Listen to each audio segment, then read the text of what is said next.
It was supposed to be a simple fishing trip. Me and my buddy Ray had driven up to Dunridge, a tiny coastal town we stumbled upon while planning our weekend getaway. We'd been fishing all over the state, but Dunridge had this charm to it. Secluded, quiet, the kind of place you'd see in an old horror movie. I didn't think much of it at first. That was my mistake. We'd stopped at a gas station on the outskirts of town to grab snacks, and the clerk there told us about a bait shop that had been around since the 50s, Old Finley's Bait and Tackle. "Best damn bait around," he said, like it was a secret no one else knew. His voice was raspy, almost like he'd been whispering too long, but I didn't think much of it. We pulled up to the shop, and that's when I started to get a bad feeling. The building was small, with faded paint peeling off the wooden exterior. The sign out front had letters that looked like they were ready to fall off at any moment. But we'd driven all this way, and it was getting late, so we went inside. I wish we hadn't. It was darker inside than it should have been. The walls were lined with old fishing gear, rusted hooks, nets that had seen better days, and shelves crammed with bait buckets.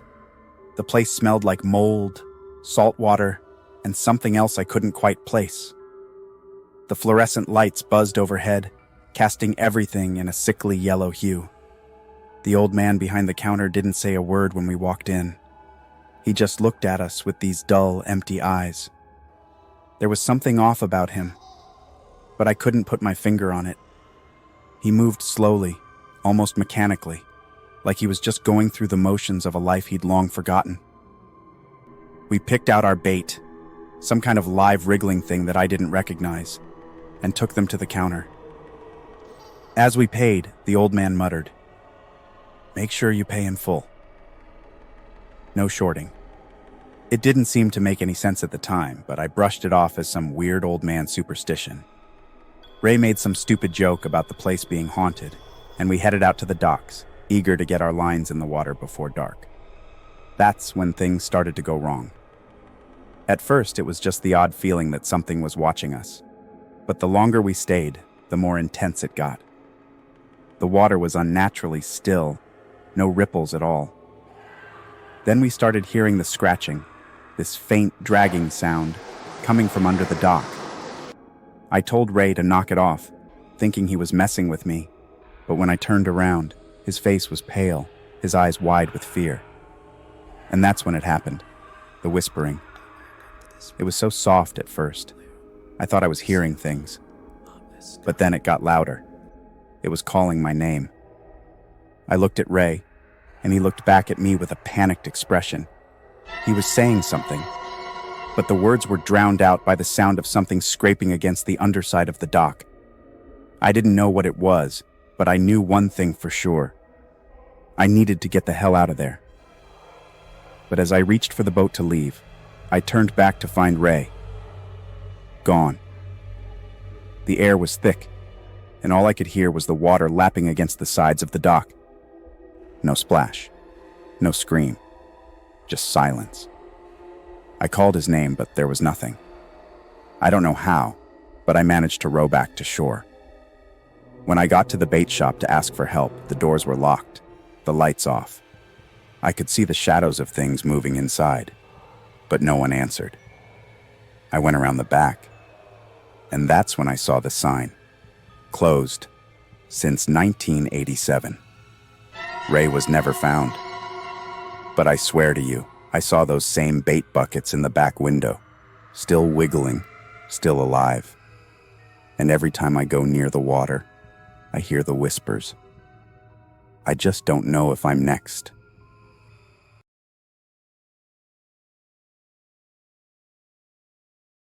I should have known better than to go back to Blackwater Lake. I really should have. But the pull of nostalgia, those summer nights fishing with my uncle, just hit me too hard. After years of avoiding the place, I decided to go back, alone. No one else had the guts to go back with me, and I wasn't exactly keen on telling anyone what happened all those years ago. I packed my gear, grabbed some beers, and made the drive. Blackwater was in the middle of nowhere, hidden deep in the Maine woods. The kind of place you only find if you know exactly where to look. I rented an old rowboat from the last man living in town, who seemed almost too eager to rent it to me. His eyes were bloodshot, and he barely spoke. I didn't ask any questions. I got to the lake just before sunset, and it looked the same as I remembered, shrouded in mist, a quiet that felt unnatural, the kind of quiet that settles deep in your bones. Still, I convinced myself that I was just being paranoid. I set up my gear and cast my line.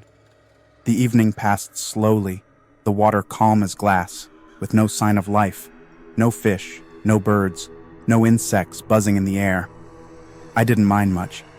I enjoyed the solitude. I had a few beers, reminisced about my uncle, and just let the peace settle over me. But then, something strange happened. Around midnight, just when I decided to head back to shore, my line jerked. Hard. The rod bent so far I thought it was going to snap. I tried to reel it in, but the line wouldn't budge. I tugged, and the resistance got stronger. Something was pulling back. It didn't feel like any fish I'd ever hooked. I leaned over the side of the boat, trying to get a better look. And that's when it happened. The line snapped with such force it nearly tore the rod from my hands. And then, before I could react, I felt it. Cold, bony fingers, small and delicate, like a child's, wrap around my ankles. My stomach dropped. Panic surged through me as I tried to break free. I kicked, I screamed, but whatever had a hold of me was strong, pulling me down into the icy blackness beneath the boat. I finally managed to break free, my heart hammering in my chest, and I scrambled back into the boat. I don't know how I did it, but I rowed like a madman back to shore, my hands numb from the cold. I never once looked back. My focus was on the shoreline and getting the hell out of there. When I reached land, I was shaking, gasping for breath. But that's when I saw it. Floating on the water, where my boat had been, was a bobber. Not mine. But it was glowing. This eerie, unnatural red glow that made my skin crawl. It hovered there, perfectly still, like it was waiting for me to come back and finish whatever it was I had started. I couldn't get out of there fast enough. But as I drove away, I couldn't shake the feeling that something was watching me, that I had just narrowly escaped something that wasn't meant to be escaped. A few months later, I did some research. Blackwater Lake used to be home to a small village, long before the dam flooded it. The village had an orphanage that was lost to the waters when the dam was built in the 1930s. They say some of the children's bodies were never recovered. And that's when the stories started.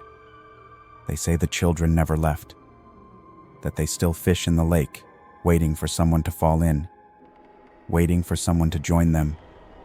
And sometimes, they don't let you leave. I'll never go back to Blackwater Lake. Not in a million years.